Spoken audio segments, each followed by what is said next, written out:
السلام علیکم۔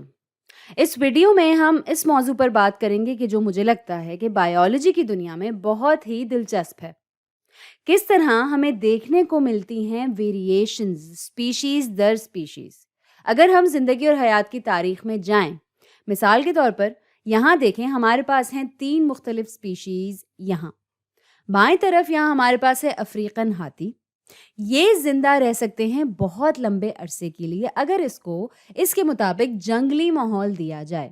یہ تقریباً 40-50-60 سالوں تک جی سکتے ہیں، اور اگر ان کی زندگی کو پڑھا جائے تو یہ بہت حد تک مماثلت رکھتے ہیں انسانوں سے بہت مختلف طریقوں سے۔ یہ اپنی زندگی کے شروع کے 10 سال اپنے والدین کے سہارے جیتے ہیں، اور اس کے بعد داخل ہوتے ہیں ایڈولسنس یعنی نوجوانی کی عمر میں، بالکل ہم انسانوں کی طرح، اور قابل ہو جاتے ہیں ریپروڈیوس کرنے کے لیے، لیکن ایسا کرتے نہیں ہیں۔ اب بھی کچھ حد تک سہارے کے محتاج ہوتے ہیں، اور پھر یہ داخل ہوتے ہیں ایسی عمر میں جہاں یہ کرتے ہیں ریپروڈیوس، اور پھر یہ پیدا کرتے ہیں ایک دفعہ 2 سے 4 سال میں۔ ایک مادہ افریقن ہاتھی کرتی ہے ریپروڈیوس، اور جو مدت ہوتی ہے ان کی ریپروڈیوس کرنے کی، یعنی جتنا عرصہ ایک مادہ ہاتھی اپنے بچے کو اپنے پیٹ میں رکھتی ہے، جیسے انسانوں میں ہوتے ہیں 9 مہینے، اسی طرح ان میں یہ مدت ہوتی ہے 22 مہینوں کی۔ اسے کہتے ہیں گیسٹیشنل پیریڈ، اور اس وجہ سے یہ پیدا کرتے ہیں ایک دفعہ ہر 2 سے 4 سال میں۔ اب دوسری مثال جو ہمارے پاس ہے، یہ ویسے تو ہاتھی اور خرگوش کبھی بھی ایک جیسے نہ لگے اور انسانوں سے بھی ان کی کوئی مماثلت نہ لگے، لیکن اگر تھوڑا سا سوچا جائے زندگی اور حیات کی پوری سائیکل کے بارے میں تو مماثلت ہے۔ یہ دونوں ہیں میملز، اور ہم یہاں جو بھی دیکھ رہے ہیں یہ سب ہیں جانور۔ ہم دیکھ رہے ہیں ہاتھی کو، خرگوش کو، اور ہم دیکھیں گے سیلمن کو بھی۔ جس بارے میں بات کر رہی ہوں وہ بات لاگو ہوتی ہے ہر قسم کی زندگی اور حیات پر۔ بیکٹیریا پر، درختوں پر بہت زیادہ ویریشن پائی جاتی ہے ان کی فیکنڈٹی میں، جس سے مراد ہے وہ ریٹ یا شرح جس کے حساب سے یہ ریپروڈیوس کرتے ہیں یا دوبارہ پیدا کرتے ہیں۔ یہ لفظ میں یہاں لکھ لیتی ہوں، فیکنڈٹی، یعنی وہ شرح جس کے حساب سے یہ دوبارہ پیدا کرتے ہیں یا ریپروڈیوس کرتے ہیں، وہ ریٹ یا وہ شرح۔ اور ان کی زندگی اور حیات کی مدت کی ویریشن بھی، چاہے ہم کسی کی بھی بات کر رہے ہوں، انسان، مچھلی، بیکٹیریا یا میمل، یاد رہے کہ ہم ویریشن کے بارے میں پہلے بھی بات کر چکے ہیں ایکولوجی کی اپنی پچھلی ویڈیوز میں۔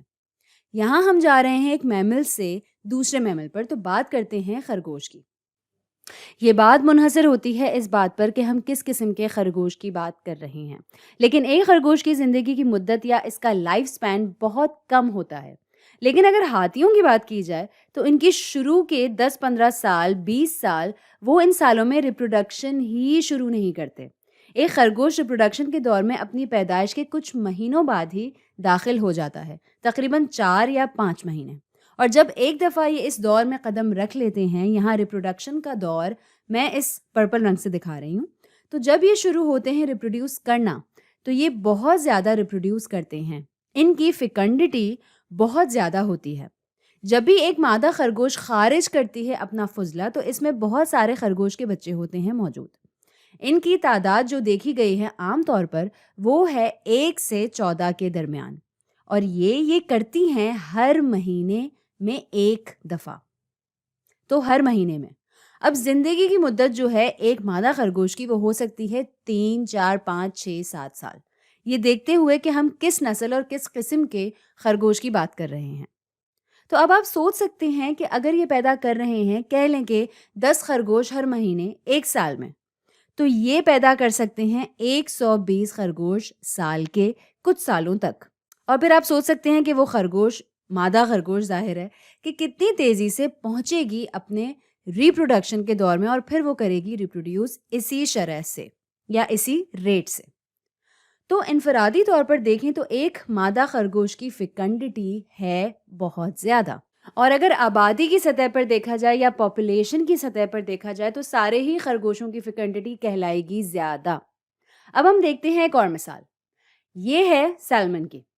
بہت ساری مختلف قسمیں ہوتی ہیں سیلمن کی، لیکن عام طور پر سیلمن پیدا ہوتی ہے پانی میں۔ ظاہر ہے کہ مچھلی ہے تو پانی میں ہی پیدا ہوگی، ایسے پانی میں جہاں شدید کرنٹ موجود نہ ہو یا شدید بہاؤ موجود نہ ہو۔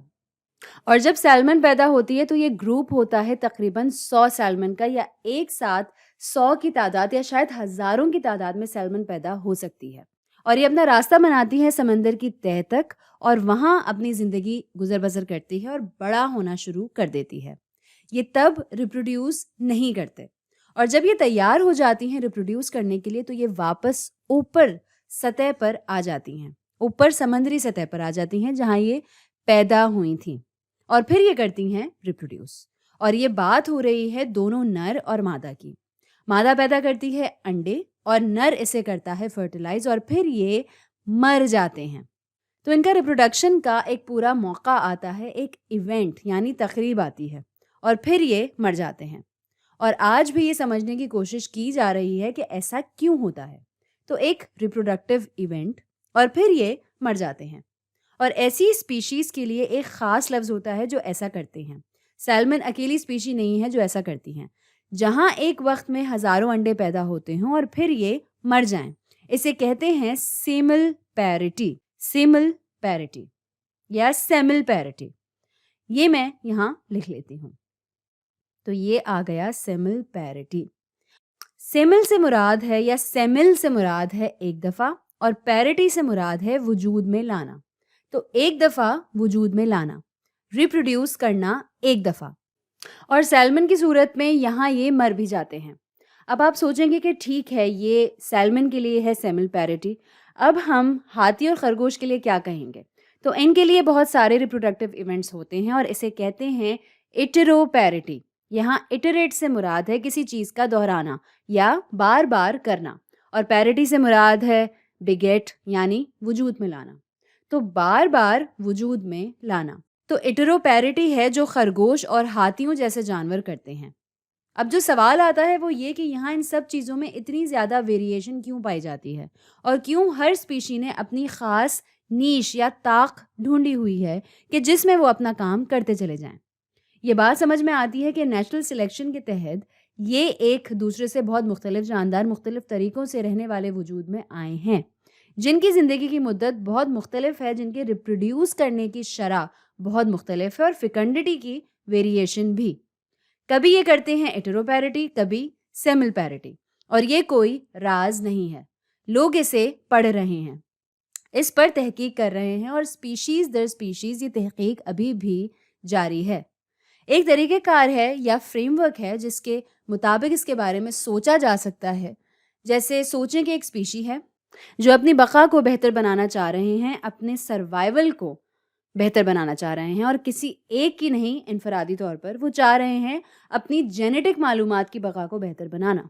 ایسا نہیں ہے کہ جینز یا اسپیشیز خود ایسا کرنا چاہتے ہیں، نیچرل سلیکشن کا جو خیال ہے وہ یہ ان کے لیے کر رہی ہوتی ہے۔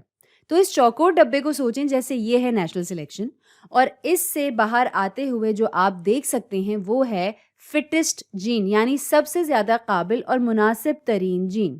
اور جب ہم فٹسٹ جین کے بارے میں بات کرتے ہیں تو اس کا یہ مطلب نہیں ہے کہ ہم کہہ رہے ہیں کہ فلانا دوسرے سے بہتر ہے۔ اس سے مراد ہے ایک مخصوص ماحول کے لیے وہ جینز اور ان کی خصلتیں سب سے بہتر ہیں سروائیول کے لیے، یا وہاں زندگی گزارنے کے لیے، ان کی بقا کے لیے، اور سب سے زیادہ بہتر ہے ان کی ریپروڈکشن کے لیے۔ اب اس نیچرل سلیکشن کے ڈبے میں کن چیزوں کو ہونا چاہیے؟ تو ہونا چاہیے توانائی کا حصول یا اس کی دستیابی، اویلیبلٹی آف انرجی۔ کھانے کا حصول ہونا چاہیے جسے کہتے ہیں فری انرجی۔ صرف پودے ہی نہیں ہوتے جو حاصل کرتے ہیں توانائی صورت سے، تو توانائی کا دستیاب ہونا۔ دوسرا یہاں آ سکتا ہے پریڈیٹری ماحول۔ پریڈیشن اور پریڈیٹری ماحول کے بارے میں ہم نے اپنی پچھلی ویڈیوز میں بھی بات کی ہے۔ اور آ سکتا ہے یہاں ڈیزیزز یعنی کہ بیماریاں۔ ہر لمحہ جب ایک جاندار زندہ رہتا ہے، یہ چیزیں ہیں کہ جن کے بارے میں اسے فکر لاحق رہتی ہے، بلکہ فکر ہونی چاہیے ہے۔ فکر ہونی چاہیے کھانا ڈھونڈنے کی یا اس کے لیے مقابلہ کرنے کی، اس کو فکر ہونی چاہیے پریڈیٹرز کی، بیماریوں کی، اور ایک دفعہ پھر